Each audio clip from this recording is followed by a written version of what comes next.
সম্মানিত ভিউয়ার্স, আসসালামু আলাইকুম। এই যে দেখুন, মানে সনাতন পদ্ধতিতে যেখানে গাছ কাটা হতো, বর্তমান আধুনিক প্রযুক্তির কল্যাণে আধুনিক পদ্ধতিতে গাছ কাটা হচ্ছে। এটা হলো ইলেকট্রনিক করাত। তা আমি একজন গাছ কাটা একজন ব্যক্তির সঙ্গে দেখা, যে গাছ আমি দেখছি সে এখন ধার কাটানোতে ব্যস্ত। আসলে এই কাজটা ভাঙড়ো বা অন্য জায়গায় কাটাতে সে নিজেই পারছে। তাহলে দেখুন এই ছেলেটি কত দক্ষ, এবং গাছের সর্বোচ্চ চূড়ায় উঠে সে গাছ কাটে, এবং সে গাছটা শুধু কাটেই না, সঠিক স্থানে কীভাবে ফেলতে হয় সে বিষয়ে জানে। ভাই আসসালামু আলাইকুম। ওয়ালাইকুম আসসালাম। এইদিকে একটু তাকান। হ্যাঁ, আপনার নাম কি? আমার নাম রাসেল। আপনি কি ধরনের গাছ কাটেন? ছোট বড় মাঝারি সব ধরনের? সব ধরনেরই। একটু ডিটেলস বলেন কিভাবে কি করেন। আসলে এটা তো অনেক সাহসের বিষয়। এগুলা অনেক সাহসের কাজ, অনেক দক্ষতার কাজ।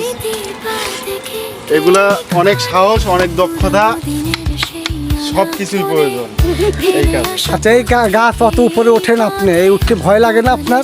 না, আমার এটা অভ্যাস অভ্যাস হয়ে গেছে। আসলে আপনি এই গাছ যে কাটেন, দিন কেমন আসে আপনার? মানে এভাবে কি এই গাছ কেটে ৫,০০০ টাকাও হয়, ৬,০০০ টাকাও হয়। ৩টে লোক খাটে। এটা মেশিন আছে। মেশিনটা কি, এর দাম কীরকম? এটার দাম ২৫,০০০ টাকা। আচ্ছা, ধার কাটানো কি আপনি নিজেই কাটান নাকি বাইরে যারা প্রফেশনাল ধার কাটায় তাদের? ধার আমি নিজ হাতে ধার কাটাই, মেশিন ছাড়িও নিজ হাতে। আপনি কিভাবে শিখলেন এগুলি?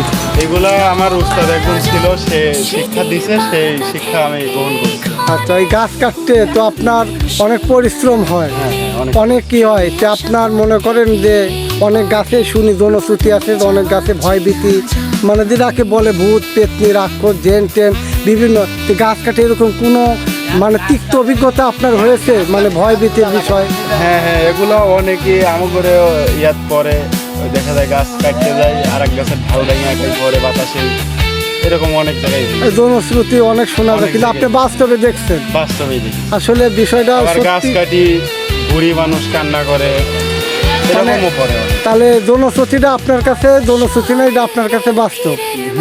তবে আপনার নাম কি, একটু আপনার পরিচয়টা দেন, আপনি কিভাবে গাছ কাটেন, জনগণ একটু আপনার এই বিষয়ে একটু উপকৃত হোক, আপনার ডিটেলস বলেন। আমার নাম মোহাম্মদ রাসেল, গ্রাম মিথ্যাপাড়া, থানা ফরিদপুর, জেলা পাবনা। আচ্ছা, আপনি মানে টাকার বিনিময়ে গাছ কাটেন নাকি অন্য কোনো বিনিময়ে পদ্ধতি? টাকার বিনিময়ে গাছ কাটি, আবার গাছ কিনাও হয়। গাছ কিনাও হয়, দুটি পদ্ধতি আছে। দুইটা পদ্ধতি আছে। আচ্ছা, আপনার সঙ্গে সচরাচর কতজন এই গাছ কাটার সম্পৃক্ত আছে?